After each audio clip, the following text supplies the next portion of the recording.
Do you know where you're going to? Well, I think that's probably a very good opening to say good morning to Councillor Matthew Dickerson, the Mayor of Dubbo. Good morning, Mr Mayor. Well, I've got a vague idea where I'm going to. I'm going to Richard and talking to you on DCFM.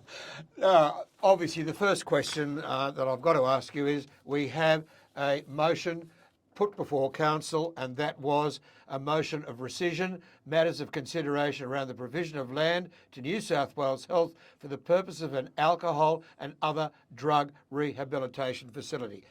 That was a motion of rescission. What was the outcome of that motion last night? So go back to that motion from July, that council meeting in July. We were trying to say to New South Wales Health, have a look at some blocks of land. We've gone through 19 different parcels. They haven't been suitable, but in particular, there's two. And what we really wanted New South Wales Health to do is to come out and say, yes, they're suitable, or no, they're not suitable.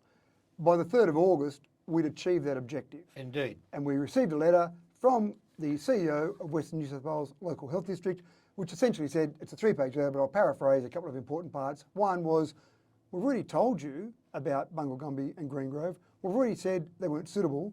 Why are you asking us again?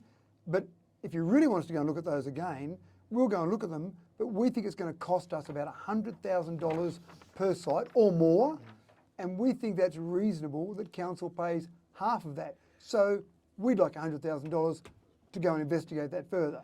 With that new information, then council has brought forward that rescission motion to say, well, it doesn't seem sensible to spend $100,000 of ratepayers' money to be told something we've already been told before, hence the rescission motion to say, well, let's remove that off the books and basically go back to the stage we're at, which says, we understand that Western New South Wales Local Health District has said, we haven't got a suitable parcel of land.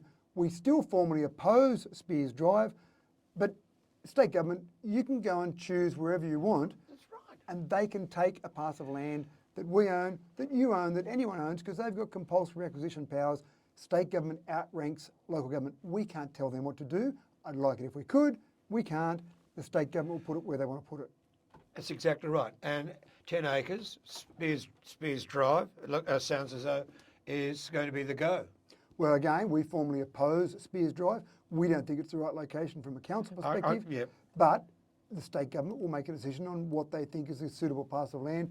If that's Spears Drive or if it's somewhere else, the message, again, loud and clear from councillors last night was the community needs it. The message I've heard from the community is the community needs this AOD rehab facility. So go on, do it, but do it somewhere else, please, is the message from council. Yeah, and state government will make up their mind now. Correct. And now, I believe there were hijinks last night over all this. Hijinks. Define hijinks for me. In council. I understand that you were lectured to by a councillor as to what should be happening and so on, who I understand had inside information, in inverted commas. Well, there was robust debate last night. Robust debate. Hijinks, yeah, righto. And there were different opinions put forward. I won't go into detail about that whole process. It was a long debate around this one, but the recording's there. Anyone that wants to go and look at it and see the things that happened at the council meeting, it's all there. But look, we got to a resolution.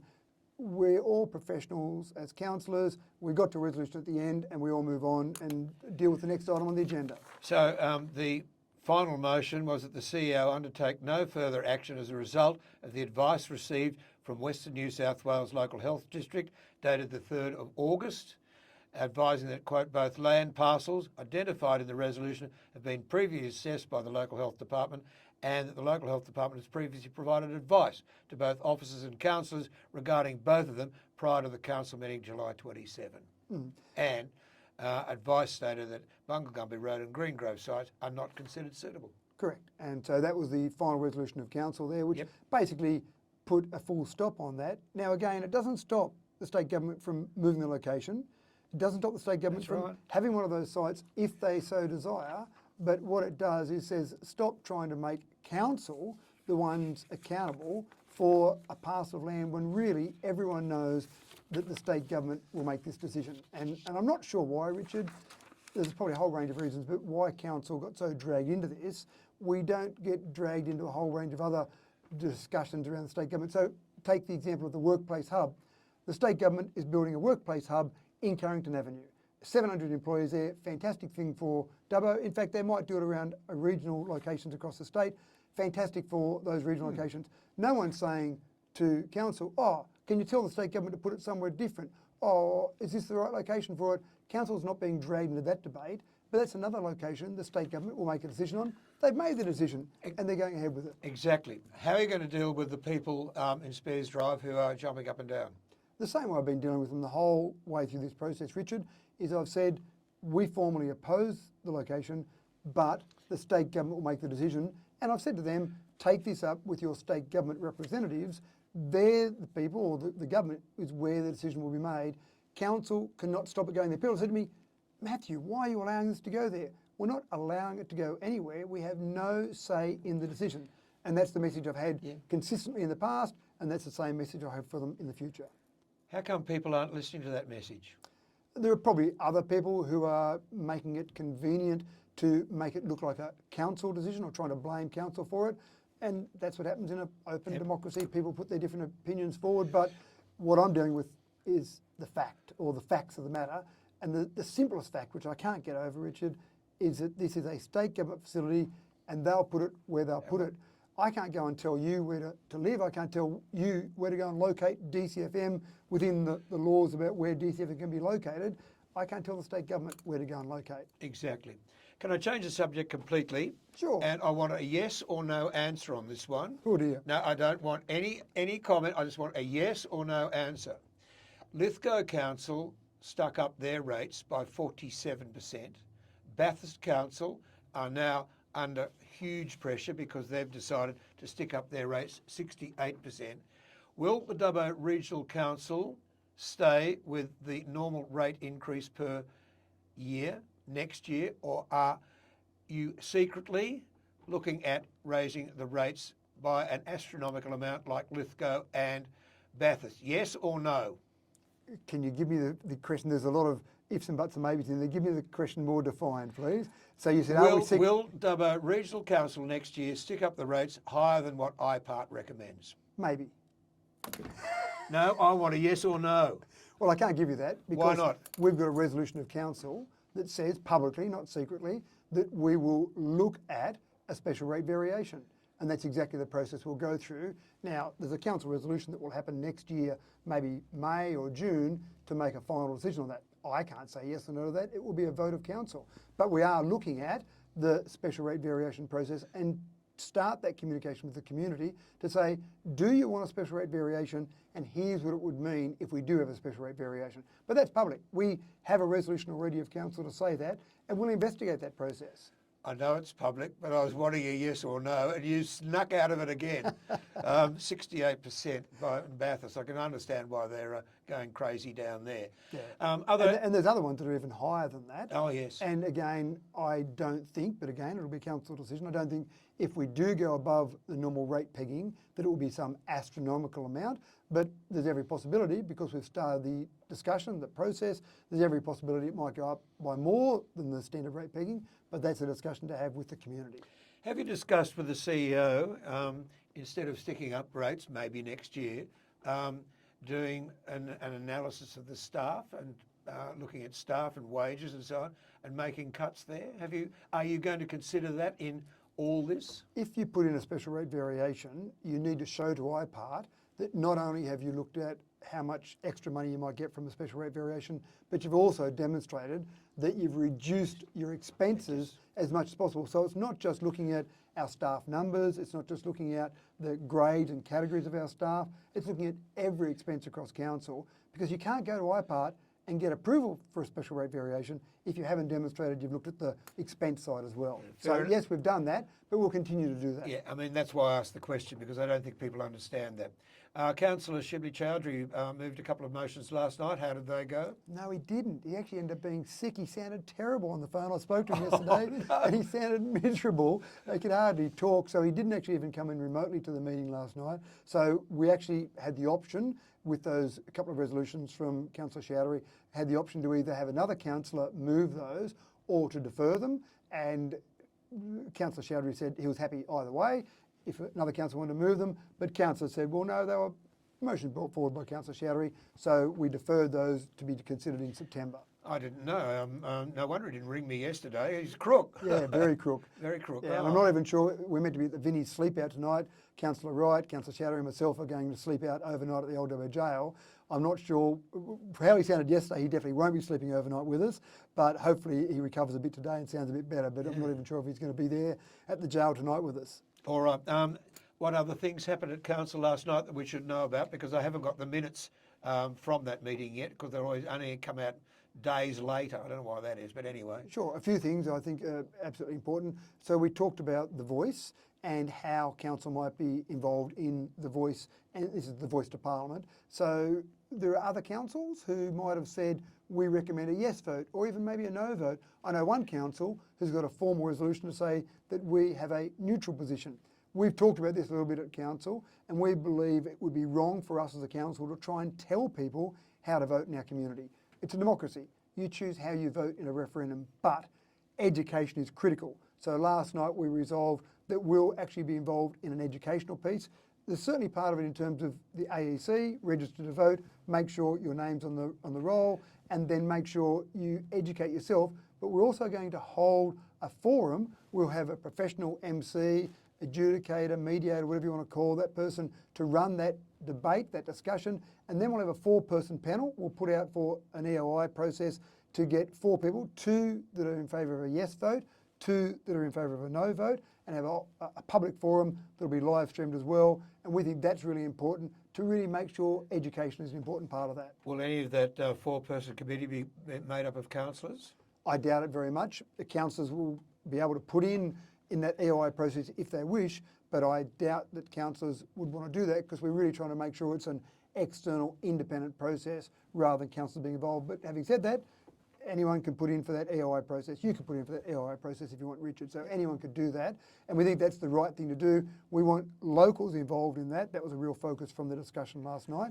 We don't want some organisations from Sydney coming in. The MC might be from an external area, but we think the people that are on that panel should definitely be locals talking about what it might mean for the local community. That appears to be a better situation than the one we have at Orange Council at the present time, where they have come out publicly and said vote yes. Yeah, and I don't agree with that personally, and also a council resolution really doesn't agree with that as well, because again, we live in a democracy, Richard. Who am I, whether me as an individual or me as council, who am I to tell you how to vote? You make your decision. When you go in that box, it's a private box for you to put your vote, yes or no, whichever way you see is the best way for you to go forward.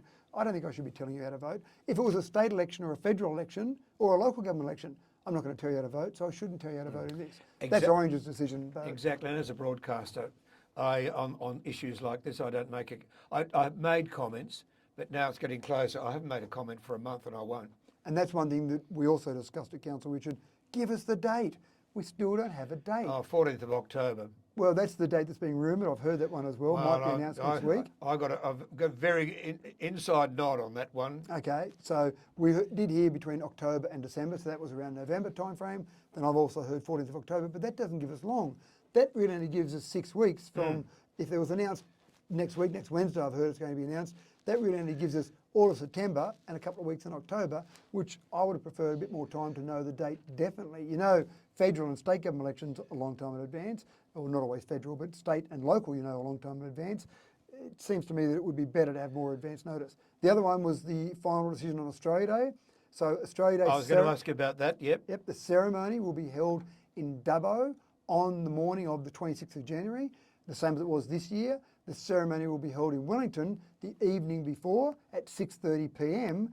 And again, that's a little bit later than it was this year. We had it at 5:30 p.m. this year. It was a little bit warm still, a bit hard for people to get there after work. 6:30 p.m. we think will be better. And we'll still have the ambassador deliver a speech, the mayor, or in Wellington's case, probably the deputy mayor will deliver a speech, and also we'll have a speech from an Aboriginal perspective. And that worked really well for 2023, so councillors stuck with that same way for 2024. Well, I'm pleased to hear that, because I thought the ceremony this year, and as you know I was there, was a very good one. Yeah, yeah. And what I like about it was cool. What cool, this weather cool, I bet. And what I do like is you had that different perspective. Here's 65,000 years of history. Here's the ambassador, and here's the mayor or the deputy mayor talking about the current situation. It's all about uniting us, Richard. And my personal objective out of all of this is to basically say, what a great country. Isn't it fantastic? Let's all live together in harmony. We've never had a civil war. Let's say to people around the world, which we do, this is a great country. Isn't it fantastic? Isn't it great to be an Aussie? So that's the real message. It is. I mean, we're fairly laid back, and I'm looking at this yes vote, no vote, the voice. I'm looking at it, and a lot of people, I reckon, being typically Australian, will go, oh, ho-hum, we've got to go and vote. Yeah, well, we'll worry about it on the day. Yeah, and that's a problem. We want people to make sure they think about this, they get themselves educated by whatever means possible, and then go in and vote with that knowledge, that information, that education, and then wherever it goes is wherever it goes. Yeah, indeed. The other one last night briefly was we've got a couple of properties at the moment that we're not really taking advantage of. And so we've got a process that we will go to the community to say, if you want to buy or lease one of these, and there's two properties. One's at 154 Talbragar Street. That's beside the train station towards Aldi, so along that parcel of land there. I don't know why council bought that parcel of land, Richard. I haven't been able to find any strategic documents. It wasn't when I was on council, it was in the last term of council. So I don't know what the strategic reason to buy that. We're talking about a few $1 million they paid for that parcel of land. And so council's now looking at that saying, do we really need this parcel of land? So we'll go out to an EOI process to ask for people that want to buy it or if they want to lease it. Now, it was commented last night that leasing an empty parcel of land, so leasing some dirt to maybe build something on or do something with, is probably somewhat problematic, but we'll still go out and do that from an EOI process or sale. And some councillors said last night they weren't keen on the idea of selling it. And again, we'll look at that when the EOIs come back in, because that'll have to come back to council. The other one, which I think is a really positive move, is 69 Church Street. Way back in 2000, when you were on council, That's right. that was bought, and presumably that was bought because they needed the room. Needed the room. There were too many staff in the civic admin building, so they needed extra room, so that was bought across the road. We've now made the decision, which you weren't happy about. I'm still not happy about, no. About the council chamber. We've now Council chamber now looks like crap. We've now got a flexible council chamber. Oh, flexible. It doesn't have any distinguishing feature about it. It doesn't project local government. It doesn't project what council and councillors stand for. I mean, little plastic tables. Come on, looks like a classroom. So now we've got that room freed up. You're not going to comment, are you? No. Where the old council chamber was, and that means the staff from across the road can move across to there. And so we're going to go out with an expression of interest for leasing 69 Church Street. Sale or lease was considered, but the general feedback we've had from a market condition perspective is that we won't get a great return on that property from a sale perspective. So we'll lease it, and that might return, who knows, $60,000, $70,000 a year. So that's the financial reality. So when you said before, have you looked at staff figures? Have you looked at the amount of staff that are being paid? We're looking at everything. And one of the things we'll say to iPart is we've gone as far as taking the old council chamber, despite the fact some people in the community weren't happy about that, and we'll get a saving of maybe $70,000 a year by converting that old council chamber. So that's the bottom line you're talking about there. Yes, I know, you're not getting rid of people, but that's another story. All right, the Mayor of Dubbo, Councillor Matthew Dickerson, thank you very much. Always my pleasure, Richard. And we will see you after the committee meetings next month. Thank you. Okay, it's coming up to 24 to 10, DCFM 88.9.